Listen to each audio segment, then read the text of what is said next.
Hey everyone, it's Kyle here. We're back this week going through our life transformation readings here in my life transformation Bible. This week we're talking all about marriage, and right in the middle of our series, Next Level Relationships, where we're looking at different relationships in our own lives with our friends, with our family, with our spouse, with our coworkers, and how we can match those up with how God wants us, intended us to have relationships. So this week we're talking about marriage, and we've talked about marriage with our kids, with our youth, and with our adults, and with our younger ages here. When we talk about marriage, right? Maybe they don't have an understanding about what marriage is, certainly not ready for marriage, right? One day that might be, but we need to understand where marriage comes from and the fact that it was designed by God. It's a gift from God. We looked at in the second chapter of the Bible, in Genesis chapter 2, it talks about how God made Adam a helper in Eve, and they were created and married together, right? They were partnered together in marriage, and the fact that God designed this from the start, man and woman to be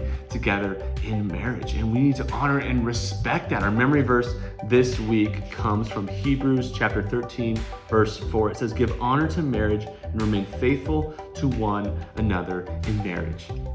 God designed marriage, and it wants us to respect it, wants us to honor it, right? And we know that marriage doesn't complete us. You hear that famous line, "You complete me," right? It doesn't fully complete us, doesn't fully complete all of our needs, right? Jesus is the one that meets all of our needs fully. But marriage is something that God designed, orchestrated, and it takes effort, it takes work to have a successful marriage. I've been married for 4 years with my wife. We celebrated our 4-year anniversary this year, and there's days where it's great, and there's days where you've got to put in the work, right? To build that relationship up, to be together, and God has to be at the center of that marriage relationship. So the activity this week, really, it's just to find somebody in your life that, this applies to all ages. Find somebody in your life who has been married for a long amount of time, right? It could be a family, it could be a friend that you may know, somebody from your church that you respect, that you know, and ask them some questions about marriage, right? Ask them things like, when did you guys first meet? How long did you date before you got married? When did you decide to get married? What's been the greatest things about marriage, and what has been something that has been tough about marriage? And just get familiar with what marriage is like, and look at those people in your lives that have been married for a good amount of time so you can learn from them. And I'll tell you this, most of them are probably going to say, especially if they're believers, right? Putting God at the forefront of their marriage is what's kept them together. God is at the center of their marriage and of their relationship, and that allows them to be fruitful in their lives and in their relationship. That's it for me this week.